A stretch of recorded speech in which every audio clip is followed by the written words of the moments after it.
Greetings, magical mages and spiritual sages. Welcome to Age of the Mage podcast. This is episode 68. And today we are finally going to conclude the podcast I was doing, the introductory podcast about the magical archetypes. So, magical archetypes are the functions, the ways that we could use our magic. So we're kind of trying to help ourselves move through some self-exploration exercises and create this magical persona, which consists of different parts. And we've gone over the soul lines, the 7 immortal soul lines. We've gone over the spiritual overlays. And now we've been working most recently with the archetypes. And so if you were to join a team in a work, office space or something, and you had to accomplish a task, each person in that team might fulfill a different role. There might be a record keeper, there might be a salesperson, there might be an analyst, and you can see how when they are put together, they can bring their strengths into the team. And then the work that they produce can be a little bit more holistic because they have different representations and different specialties. So when we come together, we can really exponentially boost those things we choose to do. So this also helps us on our own, because as we come to know ourselves, we gain wisdom, we understand more about what motivates us and why we choose to do the things we do. So this process of looking and thinking about ourselves magically, it's not always done. We have all kinds of personality tests out there, and even things like palm reading, tarot cards, or astrology, they might tend to focus, when you get such a reading, they might go back and tend to focus on your 3D world and things that you have questions about, and not really, even though they're magical sources of divination, they might not even address the things you want to learn about yourself in a magical or spiritual sense. So that's what this process is about. And I've kind of narrowed down our archetypes to nine major archetypes. And then underneath each one are 3 subdivisions. So we can have some fun exploring all these archetypes and also dig deeper and refine, go, well, I think I'm a guardian, but what kind of guardian? And then you can look deeper into the subcategories and say, oh, that really fits. And it's kind of fun as we make profiles and journal about ourselves to get, these little categories figured out and say, that's what I am, I'm this and that. And then it starts coming together. It puts the whole puzzle together. And this is intended, of course, to be a kind of an entertaining way to explore ourselves. And never am I suggesting that we all can fit into boxes. We're very complex. And even if we find ourselves largely manifesting in our magical practice through a certain archetype or a certain role and function, currently that cycle might change. A few years down the road, we may say, hey, I'm really drawn to this over here, and it's nothing I even would have considered a few years ago. So, of course, we allow for that type of change too. But this gives us a starting place, and it's kind of fun to work with. I will quickly list the 9 magical archetypes. They are the warrior, the healer, the guardian, the sage, the commander, the oracle, the keeper, the builder, and finally the weaver. And all these, each one of these archetypes, I have done an introductory podcast about. And so please feel free to look back and find the ones you're most interested in, give the podcast a listen, and see what you think. I think it'll be fun to build out our personas with these in mind, and come up with some journal pages that will provide the starting points for some of our magical work that has to do with ourselves. All right, so today we are going to finally introduce the Weaver, and it's the 9th one in the list, and we've been waiting a while to get it. Interestingly enough, I just wasn't getting, maybe the telepathic download information I wanted for the weaver. I knew one of them, and I just wanted to feel sure about what I was sharing. And in the last couple of weeks, we were very honored and blessed to have some guests stay with us. And there was such a strong weaving energy that I realize now is the time. And in our long visits with each other, things started to come through, and I finally sat down and was able to receive the information about the weavers. So let's start. I'll just read what I have here for the general characteristics for weavers. All right. Weavers work much like healers, except that they usually focus on systems, grids, and networks instead of individuals. If a tear or a disruption appears in an otherwise smooth surface, magical weavers can apply their skills and repair the rift. These are the special souls who know how to heal the jagged edges of etheric fields and how to soothe the frayed edges of an astral tear. As large-scale healers, they're able to reunite broken or disjointed parts of a network, whether that network is composed of websites, interdimensional portals, or sentient beings. A talented weaver can spin threads into an existing network, and they can create entirely new webs by weaving outwards from a nexus of energy. Natural-born connectors, weavers see the big picture and recognize individual parts of that picture when they come across them. They gather up these bits and pieces of a larger whole and bring them together so that they can interact and become a complete and holistic field of energy. Whether these archetypes are working on an existing framework or creating a new web, they're able to pinpoint where connections should be supported and how the lines between such hubs should be laid out. Many weavers have an innate understanding of energy grids, such as the Earth's ley lines and the electromagnetic patterns. With practice, they can become masters of connecting physical planes to extra-dimensional realms through fields and networks designed for interdimensional interaction. Depending on their specialty, they can create, heal, and repair energetic webs, create and sustain multidimensional networks, or destroy and unravel etheric systems. So another thing that really, as I read through this, it reminds me another thing that really stressed, I believe, the importance of our weavers emerging and becoming part of our magical teams was this experience I had recently that I shared on episode 66, where I was traveling and I had to come to the realization that it wasn't going to be good enough to just shield myself. I had to shield the pathways I was taking throughout the day. I had to start looking at my life as it is a web and shield all those lines that feed out from me. And so I invite you to listen to that short podcast number 66 to hear that experience I had, and it might give you another insight to weaving. And it prompted me as well, along with our visitors. It really brought home how important the weaving process is going to become. All right, so we have these three subdivisions of weavers. And the first one I have here is the Nexus. The Nexus is a powerful weaver, able to establish new webs through the calling in of power and the projection of the generated energy out from a central point. In this kind of magic, the weaver is not only able to attune the central hub to his or her desires, but can also project those intentions throughout the entire web.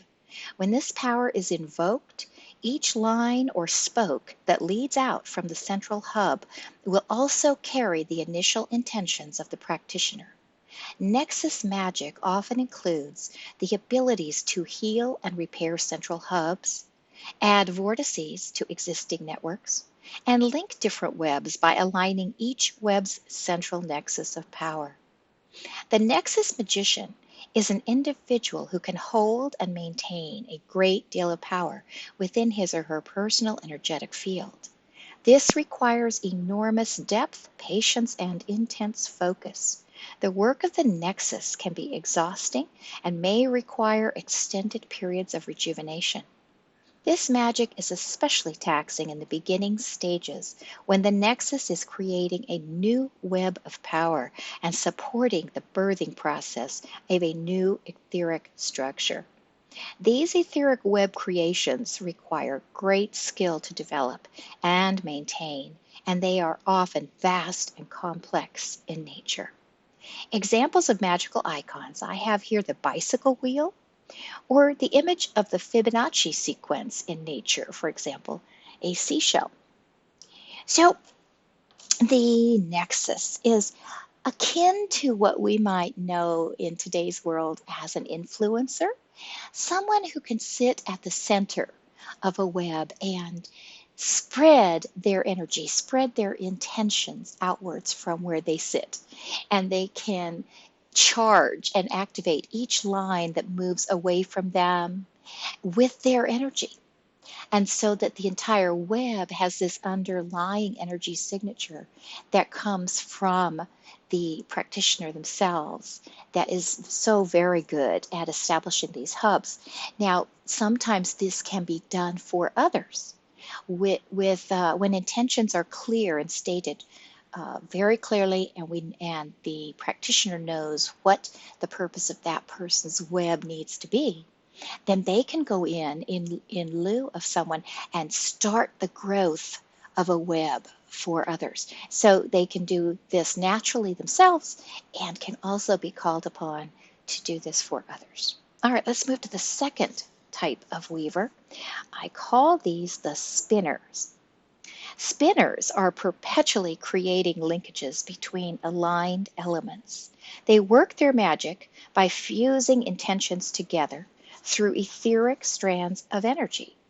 If a spinner is working to help create a new etheric network, the practitioner will concentrate on the desired intentions and create threads aligned with those intentions. Those energetic lines will then fuse naturally to the vortex or central hub of the web and drift outwards, waiting for appropriate and aligned connections to attach. In many cases, the spinner will infuse the magical strands with additional intentions that clarify or enhance the overall intentions of the web. These extra nuances bring individuality to each thread of energy, and those enhanced lines tend to attract diverse and unique connections. Spinners add a myriad of colors and flavors to the etheric webs that they help construct. Like all other weavers, the spinner can repair and or unravel etheric connections inside energy networks. For example, if spinners become aware of a corrupt or damaging situation, their magic can break down the links that the system of corruption depends on, such as a delivery mechanism or a communications network.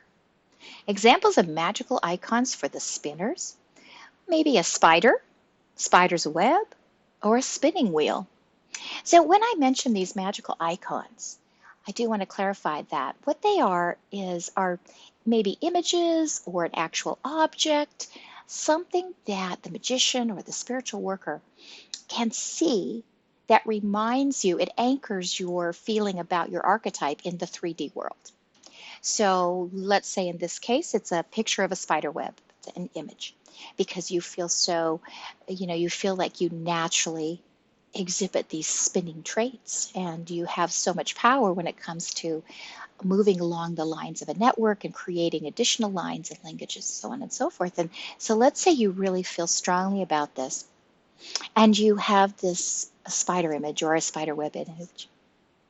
And not only can that be a physical image in your physical world, but when you set up etheric rooms and places to work your magic in other realms, you can visualize that icon that actually exists in this realm and place it in etheric rooms, etheric spaces. And so that becomes this anchor point, and it helps you remember, what are you here to do? Oh, I'm a spinner. I'm a natural born spinner, and I have these gifts. And just glancing at that image that you've chosen, whatever it may be, can help you remind yourself about that role, that function, and that part of you, that particular archetype. So that's why we use magical icons. All right, let's move to the third subcategory of the weavers, and this I call the outfitter.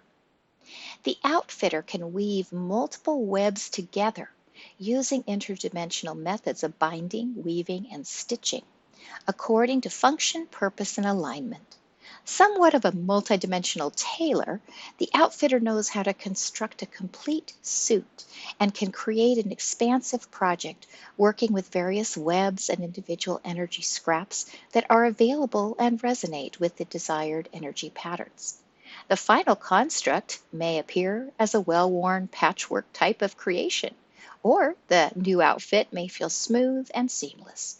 The results of the outfitter's labors depend on the materials available to the outfitter and on the magical purpose aligned with the overall creation itself. Just as a pair of pants is designed to cover the legs and gloves are made to wear on our hands, each part of the outfitter's new expanded web serves a specific purpose and has a unique function. The outfitter is gifted with extraordinary perception when it comes to recognizing how each part will best serve and how all the pieces will come together as a unified whole in the end. Examples of magical icons might include spools of thread or pieces of sewing patterns or 3D models.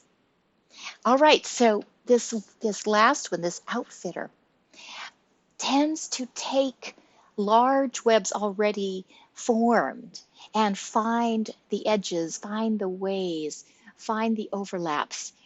If there's a desire to link those webs for any reason, then this outfitter is so capable of doing that and kind of stitching various webs together. Let's say there has been a group that has broken up due to some form of dissension, and a smaller part of that group would like to be absorbed into a new group, a web that exists somewhere else.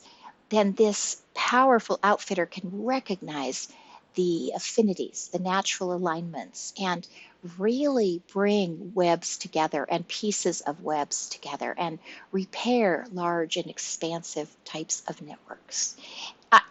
These gifts are just phenomenal, and they're endless, and they're so much more detailed than this brief introduction.